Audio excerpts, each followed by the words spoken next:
trillion thoughts, baby. Come on. 2 trillion thoughts with Griff. 2 trillion thoughts, baby. He's got thoughts from the west side, and he took it all the way to the east side. Everybody just feel the vibe. Now say 2 trillion thoughts, baby. Let's talk about it. Gotta talk about it. Let's think about it. Think about it. 2 trillion thoughts, baby. Hey! What the deal? What the deal? Cuz Martine! That's my brother right there, Newfoundland, Canada. Welcome to 2 Trillion Thoughts, my digital talk show. My name is Griff. I am your host tonight. We got an amazing guest, actually a couple guests, but one main guest from the African Animation Network. I'm bringing in my big homie from South Africa, Nick Wilson. LaTroy, married for reals. What up, baby? You had a birthday last week. Happy birthday to you. Shout out to everybody watching right now, man. This week has been hectic for my family. But before I even go into my personal, let's see what's wrong with Serena.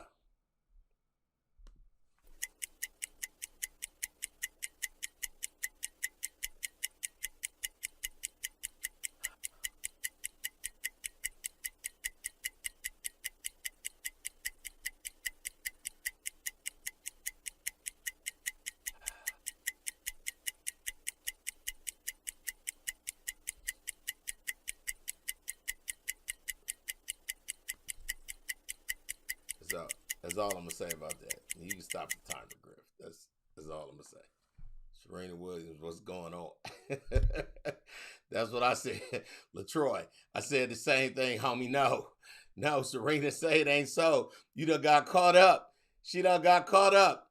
Martin said, why you gotta do her like that, homie? What? If I Love the White Chicks movie was a person, there she go, right there. I don't know, man. Listen, women, you keep letting the internet and Kim Kardashian faces, they be cool for the first 2.5 years, but then always remember the cat lady. Let's never forget the cat lady who kept having facelifts, and and then hell, we ain't got to go to the cat lady. We could just go straight. We go straight to Lil Kim. Lil Kim. How about that? Little Kim is out here looking crazy as well. Martin, LaTroy, Lanika, everybody else watching this. But in my family, I wanted to share that first and laugh. This week was hard. We lost auntie, my Aunt Kitten. She was the oldest of my mom's siblings. My mom had 2 sisters. Aunt Kitten was the oldest. Aunt Michelle was the next in line, and then it was my mom, and then her brother Kelvin, Uncle Kelvin. Aunt Kitten, try to do this without tearing up. Put her in the thought bubble, Auntie. I'm going to put you in the thought bubble. Aunt Kitten always showed up.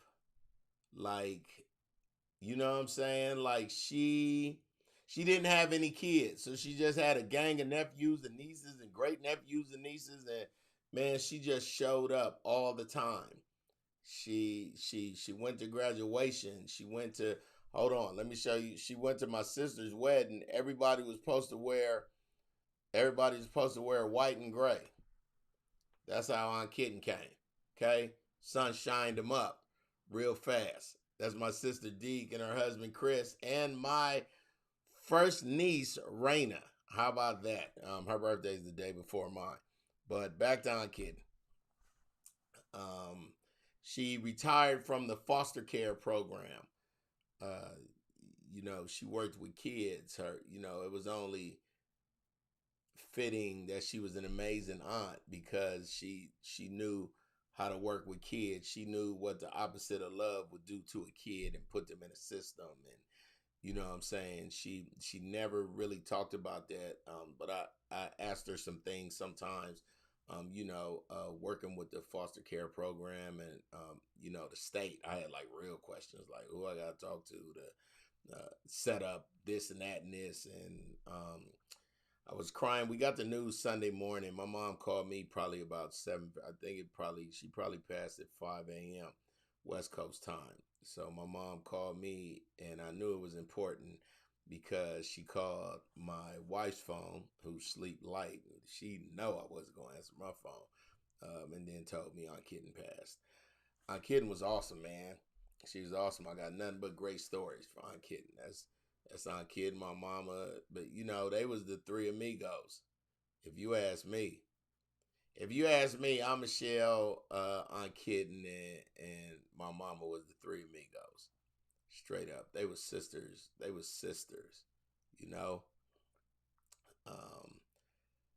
And how great of an example that she gave me on how to be the eldest sibling. I got 4 brothers and sisters, 2 sisters and 2 brothers. And this week was hard. Hey, little man, what's up, buddy? How are you, my friend? How are you? That's my guy watching in Washington, D.C. Aunt Kitten was a lot. She'd look at them, 3 amigos again. They was always doing it. So if you felt my spirit a little lower than it normally is, and I try to be as up. When it's up, then it's up as I can be.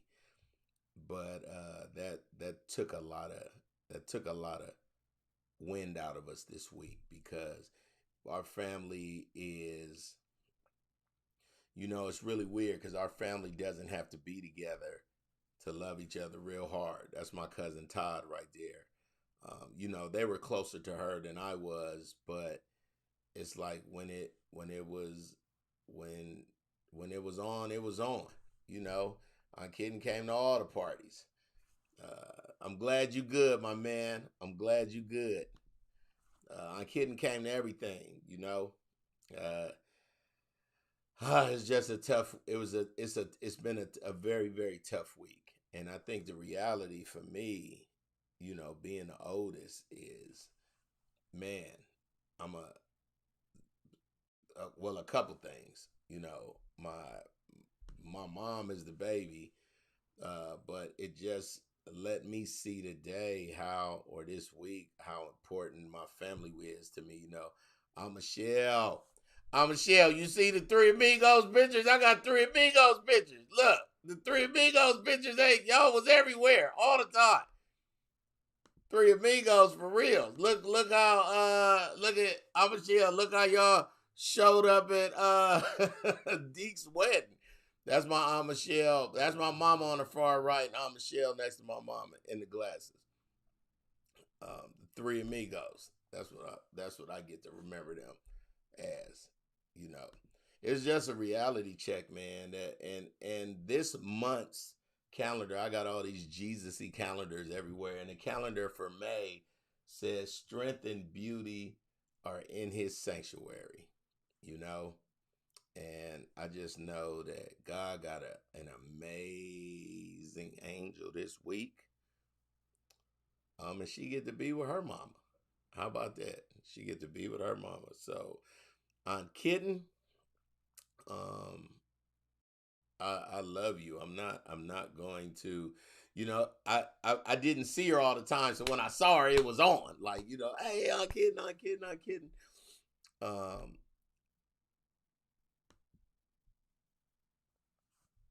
So to me, it's kind of weird because I'm just not, with her right now. But she is in our spirit. She showed up, man. It just made our family know how to show up. You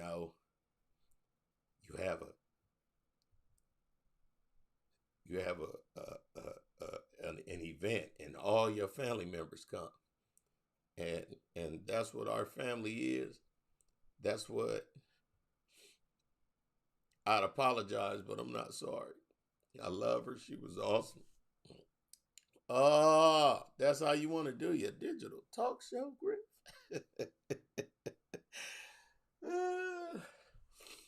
I'm kidding. Welcome to the Angel Brigade. Welcome to the Angel Brigade. Straight up. Okay, let's not be all serious. Let's always remember this. Serena, looking like White Chicks movie.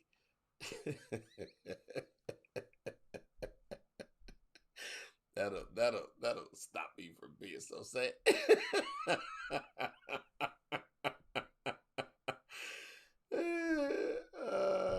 You can't comment on this post right now on Facebook. I don't know what that means. All right. Okay. So let me tell you what's going on tonight. It's good stuff. Good stuff. Good stuff. I am talking to Nick Wilson. Nick is over African Animation Network. We have so many stories. He's South African. Michelle, I believe you might have been with Nick one of those nights. My family, my brother, he's actually my international manager. And we have been doing a lot of work. I'm changing my brand. I'm moving some stuff around, and he's using the African Animation Network to push that for me as well. And we're going to bring on one of his interns, also from South Africa. I can show you some things. And really, I just hope you learn something. I hope you learn something tonight. Know that I love my Aunt Kitten. You understand me? Love my Aunt Kitten and my Aunt Michelle and my mama and all my cousins and nephews. And we just a special family, man. We just a special, special family. And I'm so blessed to be from the Aunt Kitten cloth. How about that? I was reading her Facebook page, and so many amazing compliments from people. Like, I just remember somebody saying, I was in college with her in New York. I ain't know nothing. She showed me how to do everything. And it's just the spirit of our family, man. The fact that I know Martin in Newfoundland, Canada, we've been friends almost a decade. Like, it's just our family, man. We get around, we go far, we give them the love, we dip, and then we always welcome back. So, on that note, and the welcome back, I love all y'all. Thank y'all for listening. Make sure you go to YouTube and subscribe and follow and do all what you need to do. But right now, just listen to some fun stories. What's up, Vincent? And I hope you learned something tonight. This is Nick Wilson, 2 Trillion Thoughts. Thank y'all. Love y'all. Kidding. It's recording. Okay. All right, y'all. Like I said, African Animation Network, my international manager, my very, very great friend, and a new dad, Nick Wilson. Nick. Yeah. Hey, so we can get right into it. First of all, where's the baby?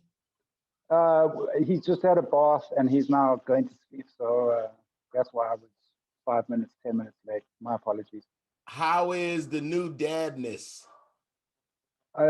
It's taking some getting used to. It's like Straight working up. around his routine, Talia is back at work. She's off maternity leave. So I'm on paternity leave 3 days a week, half day. So, getting to know my boy. Hi, Callie. And I just saw her walk past in the background. In her pajamas. getting to know your son. So out of all the things you've done in life, man, how is this dad thing? It's crazy.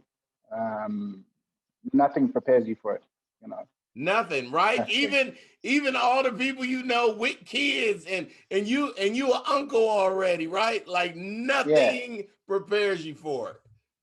No, nothing. It's full on. It's You just, I mean, you can probably read as many books as you want, but nothing's going to prepare you for it. The best thing to do is say it's like jumping in a car in neutral going downhill with a lot of obstacles. Yeah. And you just try not to hit all of them. You're gonna hit a bunch of them. You just try to hit everything that's not alive. Yeah, and you try and put it into reverse. While going downhill. Exactly. So Nick, man, first of all, what's the climate in South Africa right now? I saw that Jacob Zuma, the former president, is they really making him want to give him back. When I was there, they was like, what's up with this 40 million American? And that was years ago, 5 years ago. So now they really want it back, or now he might go to jail for the rest of his life? Who knows, man? The thing is that Jacob Zuma, when he was fighting in the freedom struggle, was in intelligence. And, there's lots of rumors when the ANC were having like camps in like Angola and all of these other African states that were helping support the freedom struggle, the freedom fighters in South Africa, that people would go missing that went against him. So he's got a lot of dirt on everyone, put it that way. Yeah. The other thing is that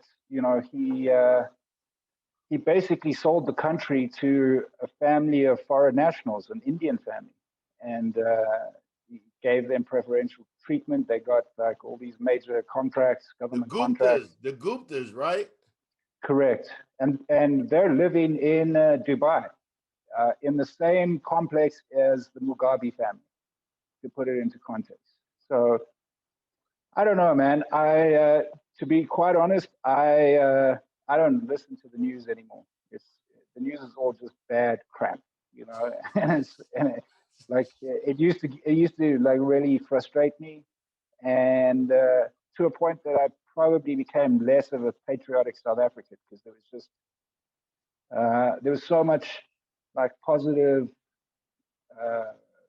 hope and expectations for a new South Africa, and I think a lot of that has been undone by people like Jacob Zuma.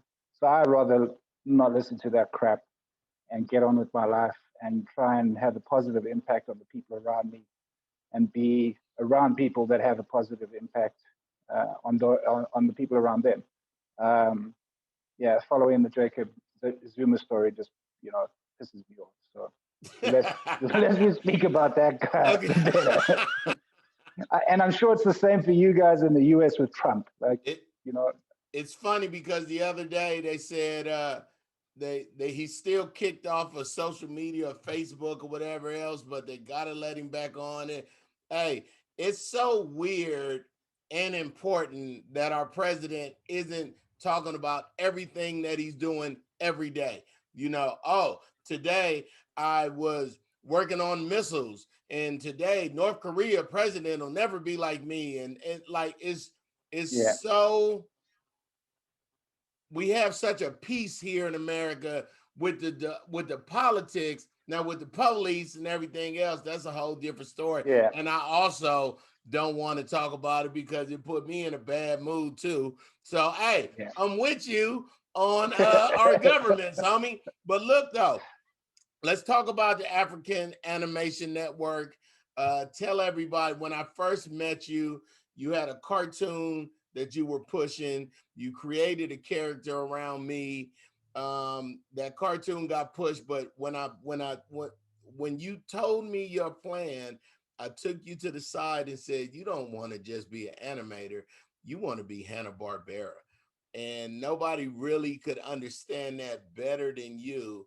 So tell me what you have done since then. And I just want to say, I couldn't be more proud of you, man. Thanks, man. So the starting point was, I used to work in the printing industry. I studied animation when I finished high school, but there wasn't an industry in Africa, let alone South Africa, So I worked in traditional media, and I ended up working in the print industry. And then I used to work at a very high level, consulting to print manufacturers that printed magazines and books. And they used to send me to training in Europe, and to like Kodak and all these Yeah, I was about to multinational say service providers. Xerox and Canon, those really big trade shows, right? Well, I did go to some trade shows, but mainly I went there for training, like on new products and stuff like that. And anyway, these service providers used to take me to their like flagship European factories, and these guys were really sweating. Like digital technologies were impacting on print volumes, and so they were struggling to remain profitable. Got it. And Africa follows international trends and is probably 2 to 5 years behind. At that time, I thought maybe 5 years. And so I knew that there wasn't going to be a long-term career for me in printing. And so I started considering, what my pivot opportunity would be. And the manufacture process for making a book or a magazine is very similar to animation. So I was, Is it? I had yeah, I mean, it's a lot of the technologies are digital. And some of the software is the same. Got it. So anyway, so I in my naivety, I thought this would be a great pivot career option, and I started my own studio, My Child TV. And going back to politics, I got invited to a house party, which was, and it was the house of the former head of the ANC Youth League, Julius Malema. Juju. Yeah, which Julius was Malema, now the head of EFF. That's the one. And so, and it was at a time when he was like really at the top of his game at the ANC, and I remember. Nationalize the mines, and like it was like Juju was some doing his hardcore thing stuff. out there, dog. Exactly. And it was my sister, myself, and we were the only two white people at this house, and there was people with like R5 rifles and security around the perimeter. It was like I was in another dimension. Right. And I mean, I was sitting there doing Facebook for like ANC Youth League guys. It was super weird. And Julius Malema was like passed out on his couch drunk, and he woke up when the news came on, and it was like, nationalize the mines, nationalize the mines. And I walked out of that house, and this was kind of happening at a similar time when I was considering, starting my own animation studio. And I walked out of there, and I was like, that idea that I had for a African South Park, I'm so going to do it now. And so I went back. I'm very friendly, and so are you, with Trevor Gumbi and Nina Hasty, both top South African comedians. Brilliant. And wait we started writing a show. Out that you stole that man's glass. Yeah. You thought you was slick. I had to take a momentum. You gonna leave that out that you stole Juju's glass and you had it in your house. It was so random. You was like, you know what this is? Julius Malema. I've still got it. Dude, wait a minute. It's like a trophy. For the viewers and the listeners, explain what the ANC is.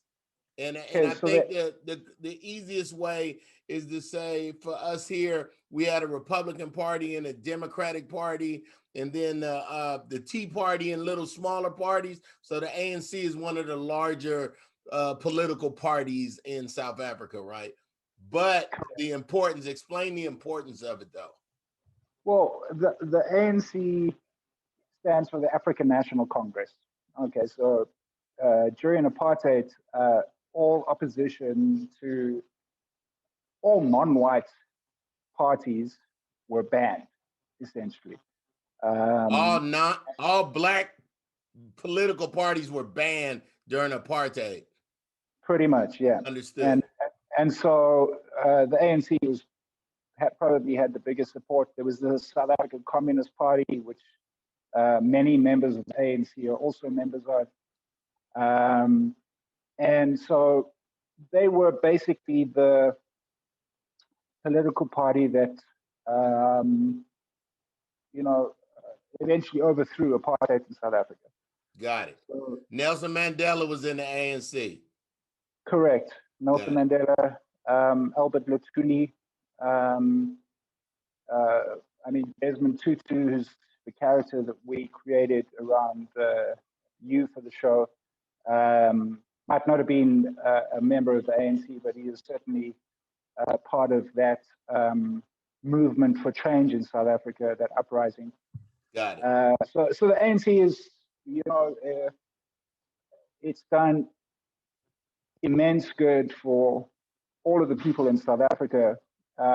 It's just got to a point maybe where they've lost their way. And I mean, that culminates in the former president, Jacob Zuma, being, you know, on trial for basically, they call it, what's the term that, it's corruption, though. He's basically on trial for corruption and money, that like a lot, right? Like everything, right? Yeah, it's not only that, he basically sold the country to foreign nationals. Wow. Yeah. What's the political term that they're Treason. using? No. I mean, when we were writing our show, My Child, Teenage Mutant Ninja Zanians, and let's just get into that. So the premise of the show is African politicians and celebrities that are cross-mutated with cute furry animals, and they find themselves in Nelson Mandela School for Gifted Kids. Big South Park spliced with Animal Farm. And you know, Animal Farm, the book by is it George Orwell? Yes, very good. It's satirical, you know. It's about it's a deep cartoon, Animal Farm. Deep book, yeah. So in that context, you know, our generation, who, you know, were very young when it was the end of apartheid. Trevor Gumbi, who I mentioned, a comedian buddy of mine, he was the first black kid allowed into our school in 1991, I think it was. We were 10, 11 years old. So grade 5, grade 6? Grade 5, yeah. I think it was grade 5. And, you know, a lot happened in that period of time. And there were a lot of, you know, hopes and dreams that we as this generation were expecting. And those haven't come.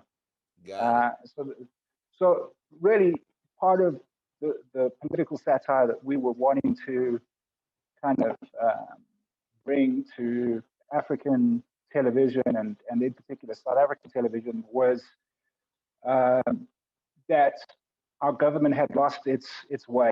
You know, It had liberated the country, and now it needed to realign itself with the goals that we expected. And anyway, so we self-financed a pilot of the show, and we eventually got it broadcast on Comedy Central Africa. It was debuted at the Comedy Central International Comedy Festival. And the story behind that. Coming up next. Story, the things me and Nick did, the things we had to do to get that show flighted. Yeah, exactly. So yeah, that was an interesting journey. And then, so we got it on Comedy Central, and we were discussing pre-sales with Comedy Central Africa, and strangely enough, Comedy Central Germany were really interested in it. And when Viacom restructured the international operations, the people we were dealing with in Germany and in Africa were both shown the door. And essentially, our deals went out the door. our potential deals went out the door at the same time. I like just the South African way of saying getting fired, shown the door. People was fired, dog. But I'm gonna start saying that. You know, sometimes you just got to be shown the door. That's you know.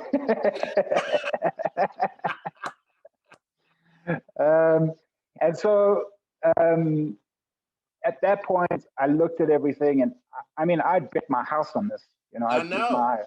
my house as collateral on, you know, the finance for the production of the pilot. Hold on, And stop right there. And I know you with yeah, Callie. And how stressful was it? So I have this. Yet my quote from the other day was, it said, having vision is being able to see things that are invisible. sure. Explain the process of seeing things that are invisible to your girlfriend. So Look I at the think this pause. is I just want everybody to see how he had to regroup. He had because I know she just got home. So I saw your whole mind go, the girlfriend, trying to explain this Hanna-Barbera vision. Right.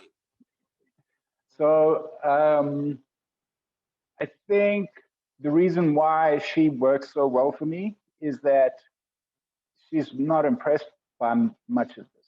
Boy. Like, so she's my toughest critic. You know, like if I tell her this, oh, You that's got a great, but live-in what's in your heckler, bank? homie. You got a live-in heckler. Yeah, exactly. You know, that's all good and well, Boo! but when are they paying you?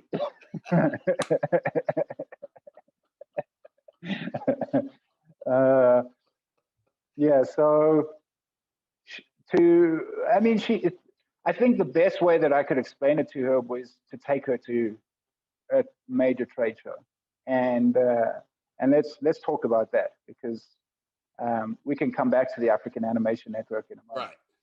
Right. So before we got the show broadcast on Comedy Central, you know, we were still in production of this pilot, but I'd been working on a whole bunch of things, you know, to set up this whole project. Of course. And you know, one of those things was, well, we had set up this website, and we had this deal, like a kind of PR cross promotional marketing deal with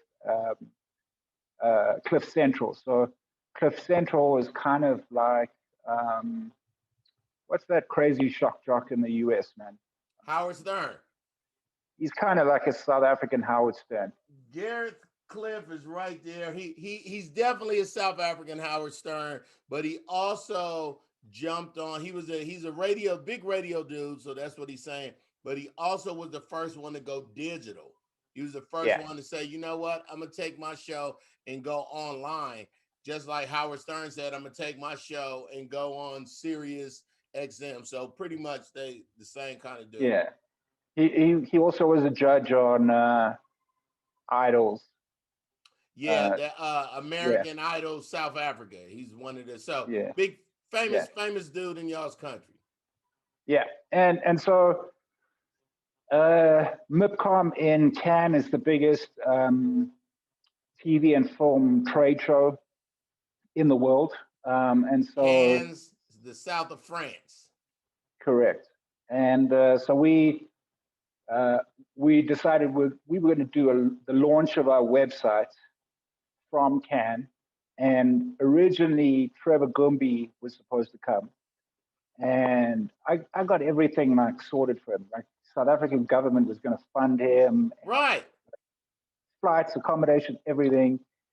And tell him why he ain't go. Because he didn't get his passport. He didn't get his visa. So but yeah, but his wife, to put it in a nutshell, really didn't get on with me. In a nutshell, that's the worst nutshell. Let me tell you something. So Nick and Trevor been friends since they was 10. Trevor been using Nick as his, hey, I got to go to Nick's house to do something. Hey, I got to go to, and that was the cheating, the drugs, it was always Nick.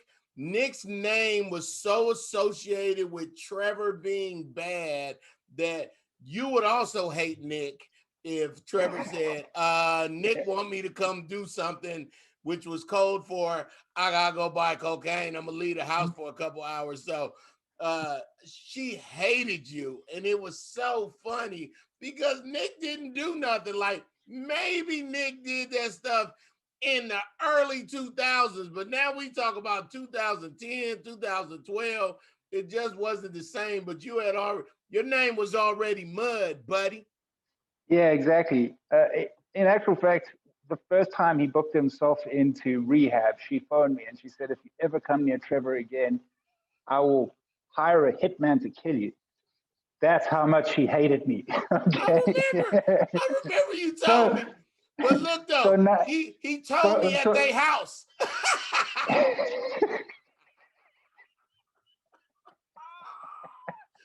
Hey, Lucille was gonna hire a hitman and kill me. Hey, Lucille. and so now I wanted to take Trevor to another country. Right. No. Yeah, she Anyway, slowed that process. So then I came. So you was like, Griff, we gotta.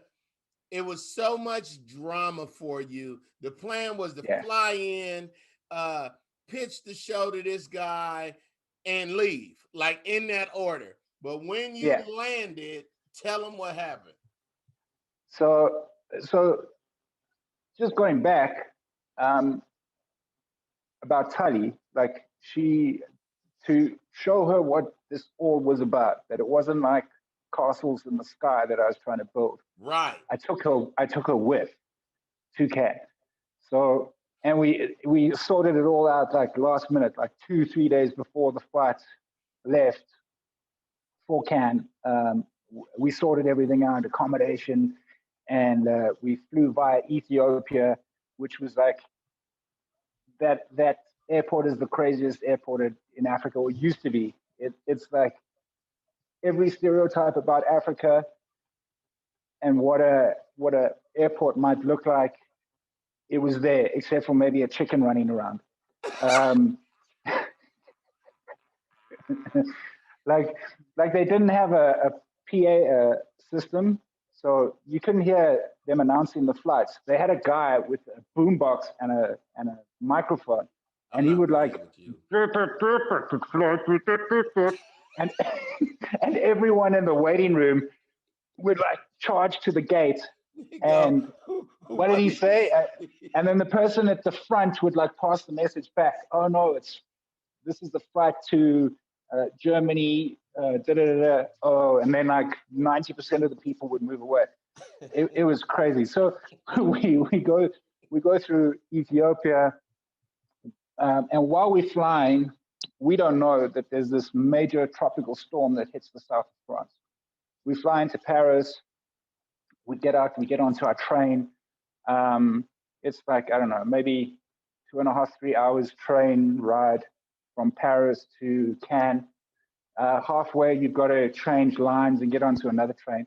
When we change lines, we hear people talking about like cancelled trains and stuff.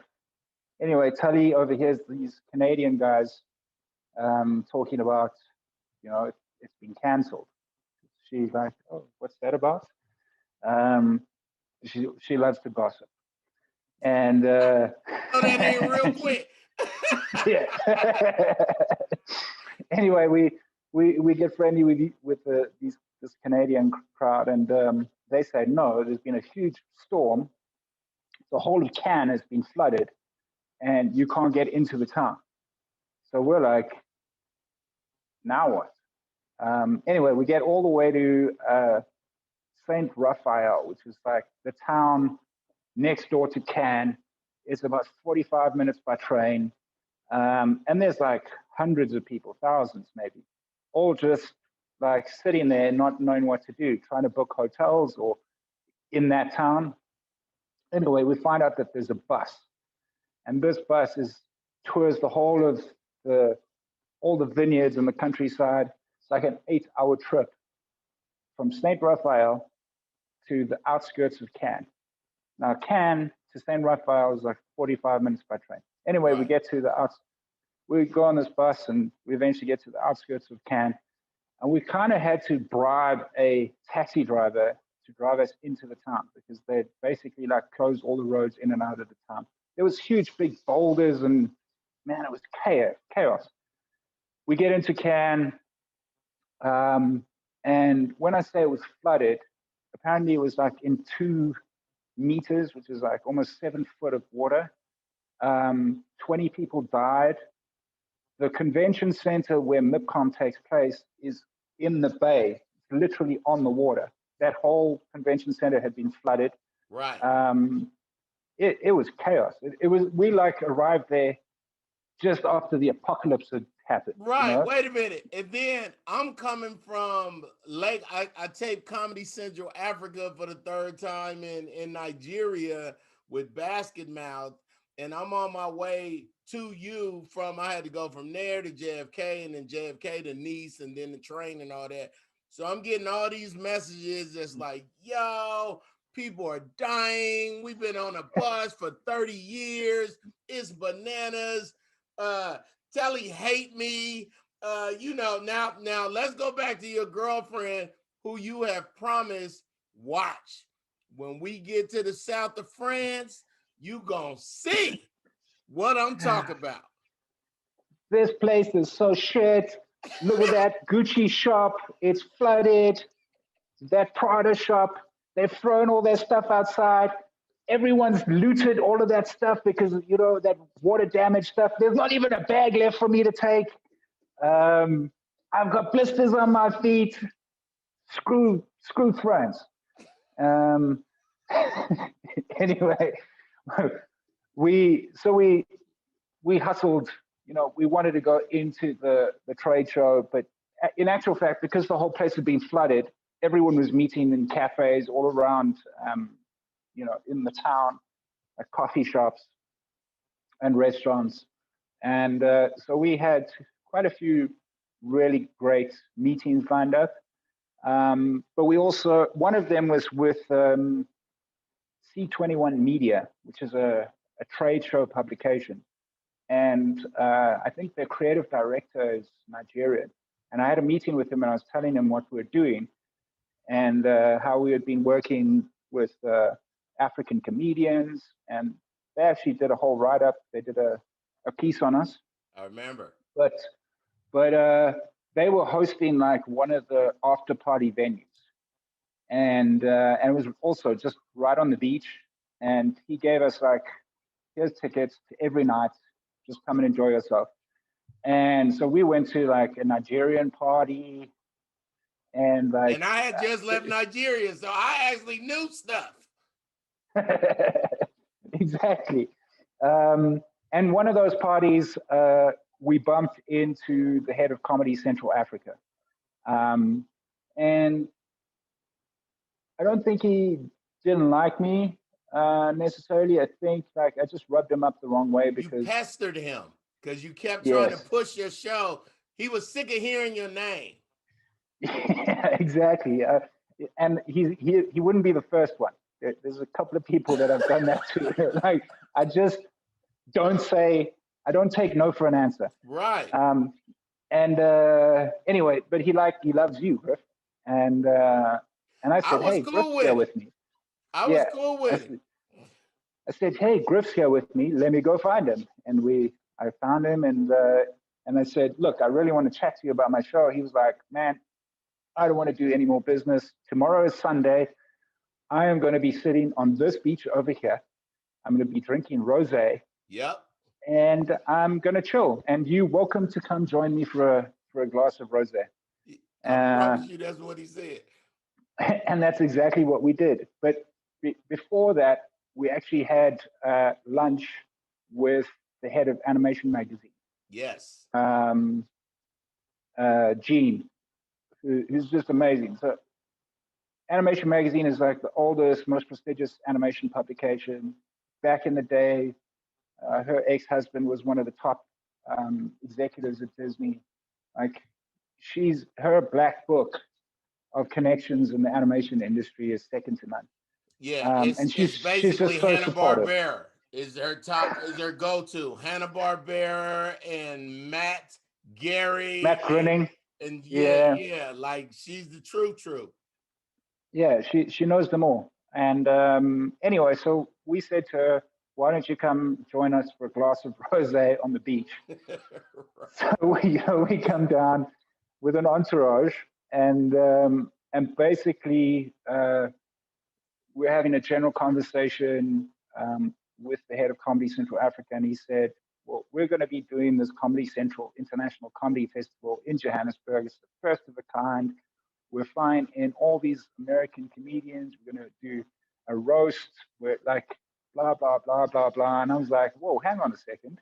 We have a pilot, and we've got 5 top comedians on our cast. We can cut up the pilot into 3 acts, and we can have 15 minutes of stand-up comedy in between each act by these top 5 comedians." And he was like, you can see the like cogs turning and the light Man, bulb go off. And he was like, "Done deal. Come speak to me next week when we're back in South Africa." And then, yeah, I mean, I think the rest is history. And if we go back, so let me just stop that right there. So worst trip ever. I fly in. I bring Nick is beyond down. He like it's not happening, dog. It's I get there. It's no flood, by the way. it's no it's no water. I see where it was water, but literally somebody, the south of France, they paid people quick to clean it up because they knew how much money MIPCOM was bringing to the city. You yeah, know what I'm saying? So to end it, we went in there and did our thing, man. And you changed the trajectory of just the animation pilot you wanted to let yeah, go of. Now from the south of France, which was ended up a beautiful time. Me, yeah. Kelly, really enjoyed it. After that meeting, we really were able to enjoy ourselves. And Telly also saw that I wasn't like Trevor, even though I was black, but I wasn't like Trevor. I actually brought something. Trevor brings a lot to the table, but I brought a different spirit to the table. And from there, man, we did the show. Comedy Central, the International Comedy Central Africa event was amazing. And what happened from there? So, like I said, we were negotiating a pre-sale with Comedy Central Africa and Comedy Central Germany. Viacom, the holding company, restructured, and the And the heads of guy that we met in the south of France was shown the door. correct.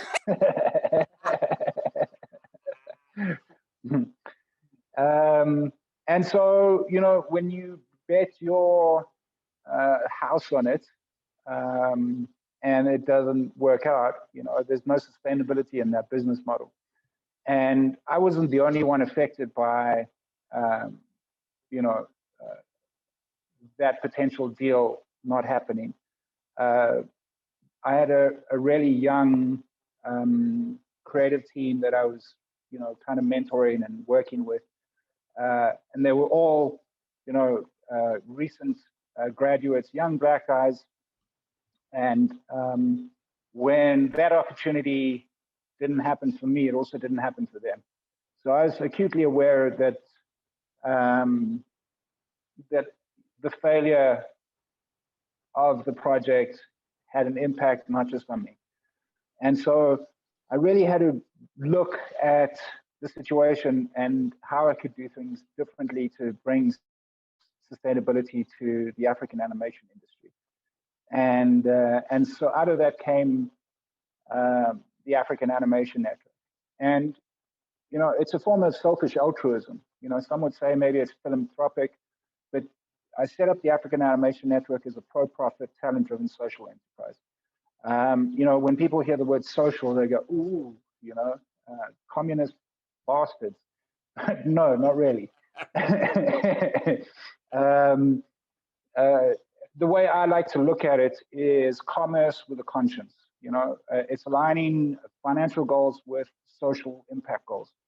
And we modeled the business on the founding principles of the internet, which is one of the fastest scale technologies that's ever been created by humanity, and that's because it was open source. And so we've created a series of interventions across the continent to accelerate development in the African animation industry. And the reason, I say selfish altruism is because ultimately I want to make Afrocentric content. And for that to happen, I need there to be a sustainable industry across the continent. And what we also need is market access.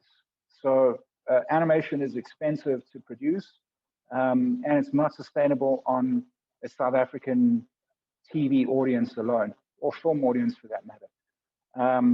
And so what we need to be able to do is access audience across the continent to be able to, recoup the investment in the production. Understood. And so there was a methodology in it, and I think I need to,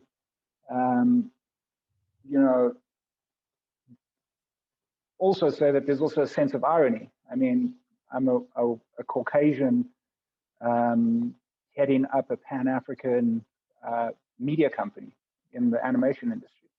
Yeah, but white African just messes black people up in America anyway, because so basically, so how about this? When you get your office in Los Angeles, because you was about to do that right before COVID, when you get your office in Los Angeles and you get a California driver's license, you will literally be African American. I would go one step further. I would say Afropean. Yeah, but they don't put Afropean on a driver's license. They're going to say African American, like you, because you are. Ain't that crazy? You more African American than me.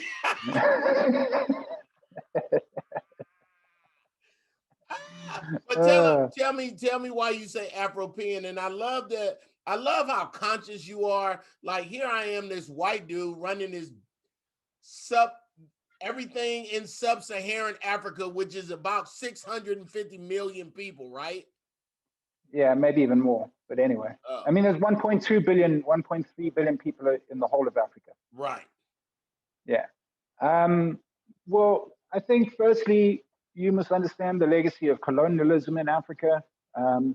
White people didn't do good shit. Our country too. Yeah. And then, of course, I'm South African, and we're the country that legislated racism and fascism 5 years after the Nuremberg trials, where they literally hung all the German fascists. Like, I come with a lot of baggage. Exactly. So I needed to understand my personal motivations for doing it and make sure it aligned with what I was projecting, because I didn't want to be disingenuous. So if I didn't truly believe in the motivation for the motivation for the social enterprise, then I didn't think I could do it. And so it took a lot of soul searching, that right I could lead it. And anyway, I mean, we've done it, and we've been running the social enterprise now for over 4 years. It's a startup. Because we're Pan-African and we're not sort of rooted to one particular country in Africa, we don't get government support. So everything we do, we self-finance.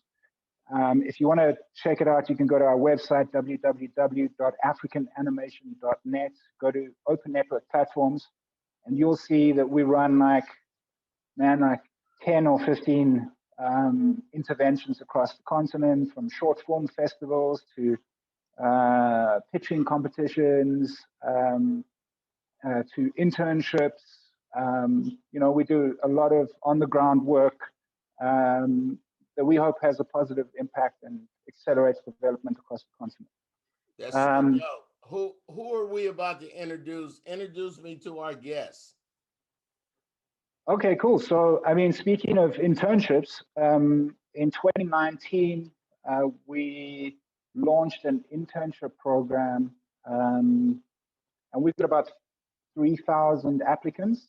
So they're short-term internships, so either 2 weeks to 2 months, and the purpose of the internships is to identify talent, and it's about creating market access for them or opportunities in the job market.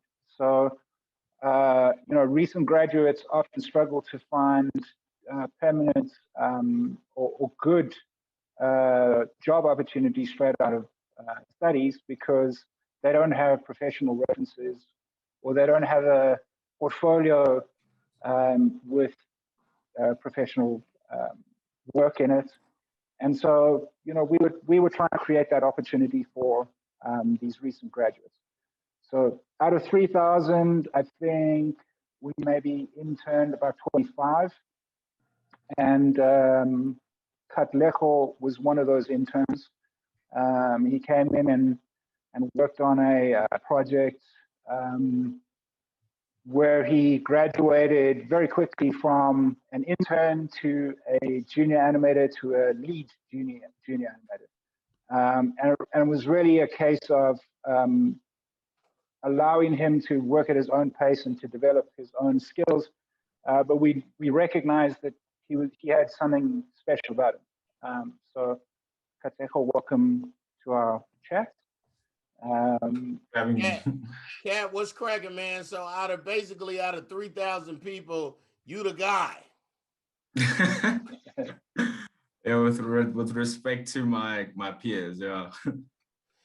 And so you're originally from Botswana, but you've been in Joburg for a minute. So you Josie for reals. Oh yeah, straight up, like since birth. How often do you go back and forth to Botswana?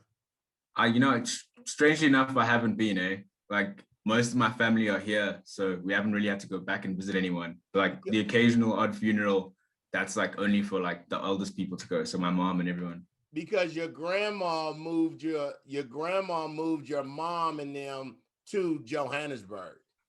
Yeah, her and my grandfather. Do you get to have? She's the boss. Yeah. Do you get to have dual citizenship? Essentially, since I was born here, so like I'm not too sure how it would work in that whole kind of sense. But I was born in Jersey, but like my lineage comes from there. And you would have to go to Home Affairs and stay there for 9 days trying to. It's literally Home Affairs is their DMV, y'all. And I've been there about 3 or 4 times, a couple times with Trevor Goomby, and the strings we had to pull, the cut in between, like it is a lot, dog. So just claim Josie and you'll be fine. Let me ask you, I want to ask you and Nick. Nick, you were talking about when you were in university and then you went, you studied animation. What was the first cartoon that you remember, Nick, going, I so love that? Sure. Probably the X-Men. The X-Men series. So when I was a kid, I collected the X-Men comic books. Yes, sir. And then the series came on TV, and I was like, "Ooh, I've had enough of these comic books. That's business." Then, I mean, that was purely for kind of entertainment and just being geeked in the content. But yeah. I think probably the show that like really sticks out to me is Beavis and Butthead. So when at the end of apartheid, we suddenly started getting, or towards the end of apartheid, we suddenly started getting international channels. Got it. And MTV like, I cannot describe the influence that MTV had on us, I have to because we imagine. suddenly belonged, like all the top music, we were front and center to what was happening globally. And just look at what came out of MTV. Like, music now is so much more eclectic than it was previously. Like, Of course. previously it was like pigeonholed as, R&B or pop music or hip hop or rock. Now it's very eclectic and infused. And then they had this show called Beavis and Butthead, and it was just the craziest shit I'd ever seen. Like, and I mean, I must have been about 15, 16 when it came on. And then, soon after that, there was then South Park, and The Simpsons was around before that, but I think the one that really stuck out was like Beavis and Butthead. And Kat, what was the first animation or cartoon you saw that made you go, I'm all the way in, I'm locked in? I think it's because, like, for me, cartoons was literally like from 3 in the afternoon to 5, and like Channel 2 would always kind of play your Yu-Gi-Ohs and like your Dragon Ball Z, so those kind of like anime kind of cartoons. But I'd have to say, like, the one popular cartoon that really kind of got me was the animated like Spider-Man, like with the old school kind of version of it, with like the whole tune.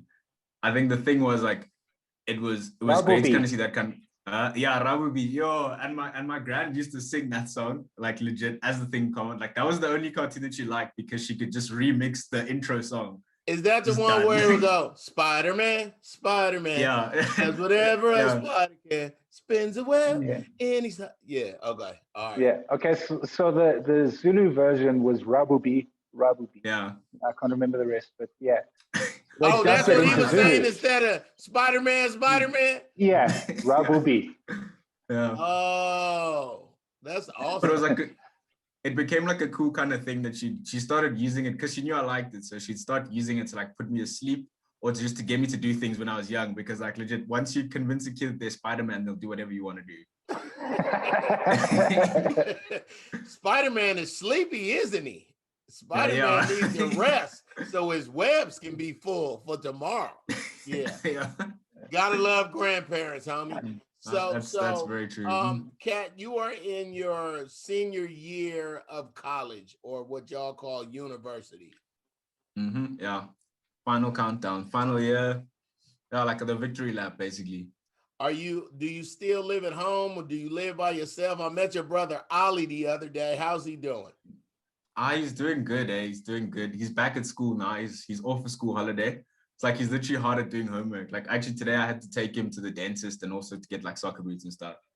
But like, in regards to... So you really at the house? You at the house? Yeah, like for my first 3 years, I was at Res, and I was like just getting to like know how to live alone, cook for myself, do my own laundry, like literally like Independence Day every day kind of stuff. Yeah. So like ever since kind of COVID started, like I've had to move home, which has been like, it's been fine, it's been good. But like also now I've kind of picked up like the substitute parent kind of thing there. So like just picking people up when I have to and it's like playing my part and earning my keep. Like straight up. It's better than paying rent, I'll tell you that. Exactly. Hey, drop this boy off at the dentist, run this one, run by the laundromat, go to the grocery store for me, pick up such and such. All that, you like, I sure will. Yeah, done. Anything else? Yeah. What's your plans after university, homie? Like, what would be your dream job to get? My dream job is an entry-level designer, entry-level animator, just to kind of get my foot in the door. Because as Nick was saying, that is literally the hardest part. Like, I know so many of my classmates are kind of struggling just to do that. So once you kind of get that foot in, then you can start learning the ropes and making professional connections, and you can start really like enacting what you want to do. So my main thing would be to work on an animation or a cartoon that really kind of touches people. And I just get to like draw every day, because essentially that is what I got into this degree to do, to do what I love and just do what I enjoy.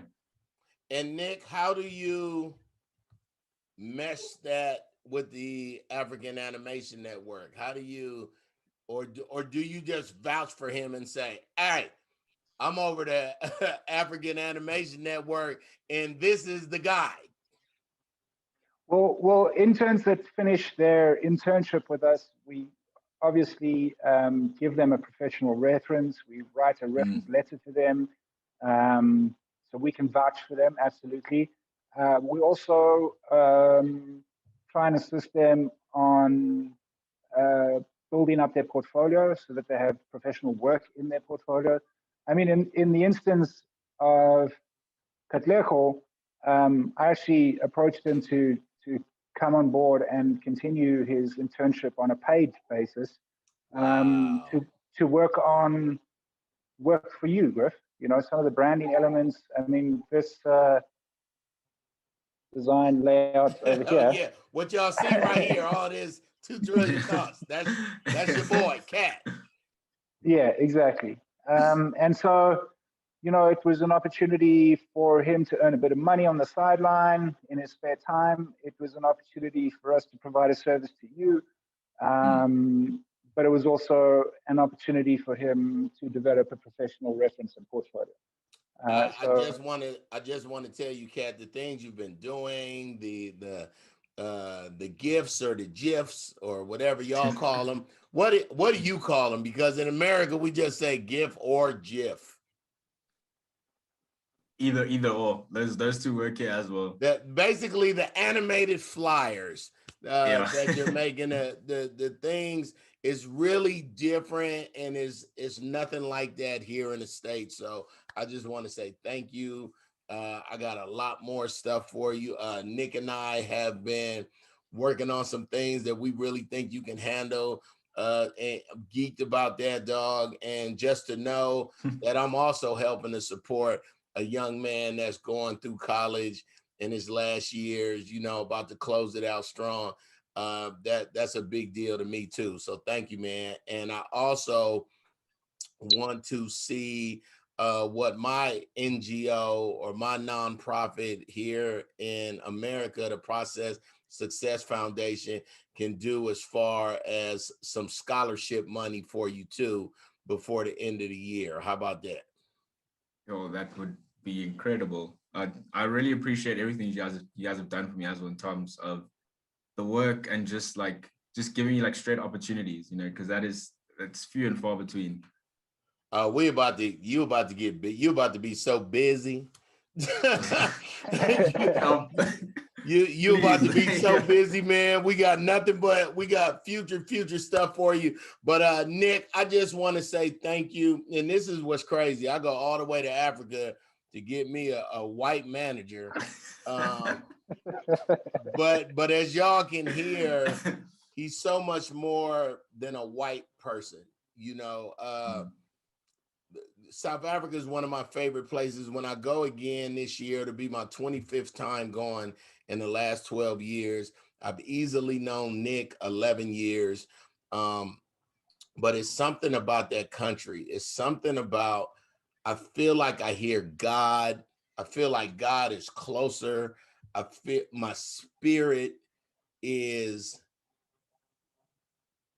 very hard to explain, but my soul is in South Africa, you know. So every time I can go there and touch my own soul and be connected with the Father, it's just an amazing trifecta of energy, you know. And just knowing Nick, because him and Trevor, who is one of my best friends too, because they were best friends, and Trevor just never introduced Nick as, oh, my white friend Nick, or my, you know what I'm saying? Nick just always been our brother. And to hear him talk about how important it is for him and how conscious he is about knowing that he's a white man in Africa, it just makes me have more respect for him, man. The things that you're about to do, Nick, I'm beyond excited, partly because I'm part of it, but you Selfish know, altruism.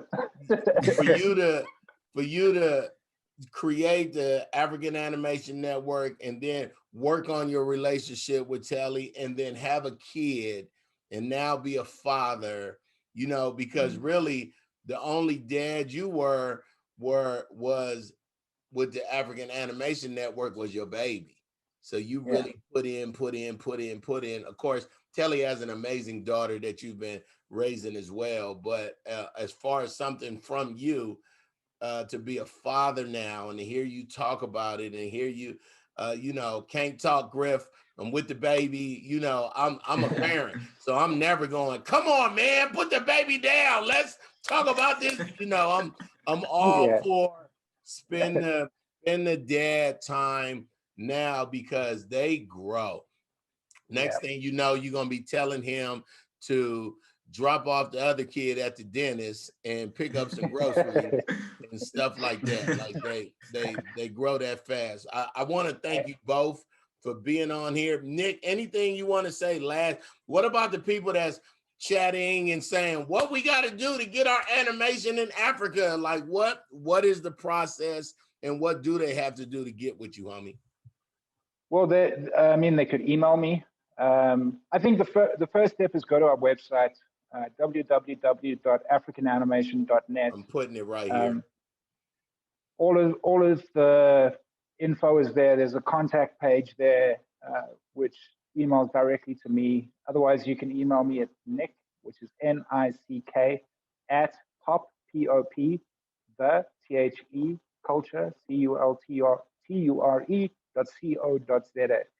I'll put that right there too, because Americans don't know what ZA is, but it's really just ZA. That's how they CO.ZA. You just lost everybody. They was like ZA. What is that? ZEDDAY? What is ZA? Our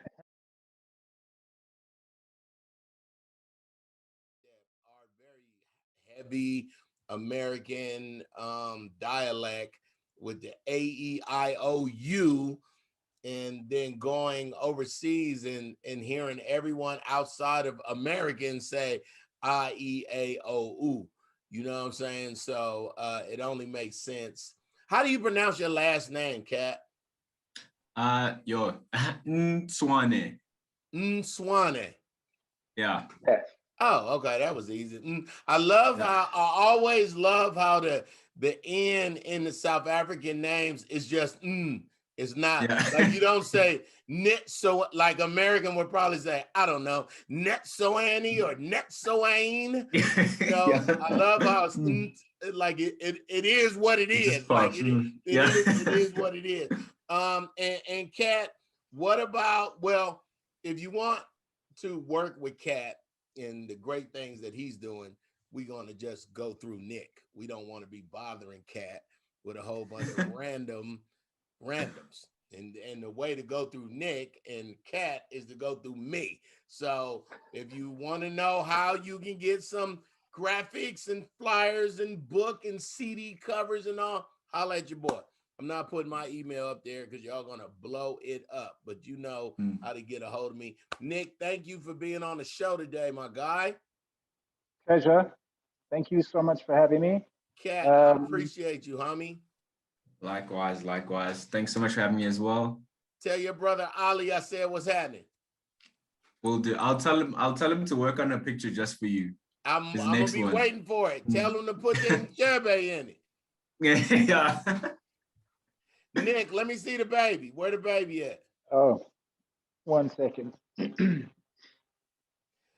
Kat, you see how it's the 3 boxes? Uh-huh. And then we're gonna make the design around the 3 boxes so every box can have its own frame and not just like this T. There he goes. There he goes. Hey, hello. nephew. It's Uncle Griff. There goes the dummy. He's so calm. Is he always like that? Yeah. He doesn't stop moving, but he's very calm. Wow. Making moves. Look at my And he's nephew. Yeah, me and Lanika gonna be in South Africa soon. Okay, you gonna don't have Telly come take the baby, dog. Talk to you when it's you and Lanika gonna come and just spoil him and your daughter with a whole bunch of stuff. So we appreciate you guys being on, man. 2 Trillion Thoughts, my guest, Nick Wilson, the head of African Animation Network, and a junior animator, soon to be just animator, my man Cat. I appreciate you guys. I'll talk to you soon. All right, that was it. Nick and Cat, we doing some cool things. My mama had jumped on here real quick. So, Mom, let me show you the three amigos. That's Aunt Kitten. My Aunt Kitten is in heaven now. We're very happy for her. How about that? No more pain, no more problems, no more hate down here on earth. You know what I'm saying? She get to be at the feet of Jesus, because that's what we believed. You understand me? So she is killing the game right now. She probably got some fresh robes, little head matching halos to go with her robes. Come on, Aunt Kitten. We see you, but Mom, I was showing them the three amigos. That's four. Toya was trying to hang. Toya was like the honorary baby sister after my mama. That's my little sister. But there go the three amigos right there. That is a special, special picture of some sisters. How about that? I wish I had a real tiny picture of them when they was like 9 and 3 and like that. Instead of that one. Look at this one though, Mom, when Aunt Kitten wore the wrong color to Deke's wedding. The colors were supposed to be gray and black and white. And Aunt Kitten was like, you are not the boss of me. How about that? I'm also about that life, Aunt Kitten. Thank y'all for watching today, man. Really, really special show. Next week, gonna have my homegirl, Rashawn Ali. Rest in heaven, Aunt Kitten. I didn't know what that meant at first. I was seeing a whole bunch. I was like, R-I-H, R-I-H, R-I-H. Who, Aunt Kitten? Oh, being the oldest and not letting people tell her what to do. You right, Laniga. I received that. I'll take that from my Aunt Kitten. I'm the oldest, but raised by the babiest in the family. So how cool was that? I had a very special upbringing. I'll say that. You guys have an amazing day. I will see you next Thursday. Listen to Get Up Mornings with Erica Campbell tomorrow. And then next Monday on Get Up Mornings with Erica Campbell. Watch this.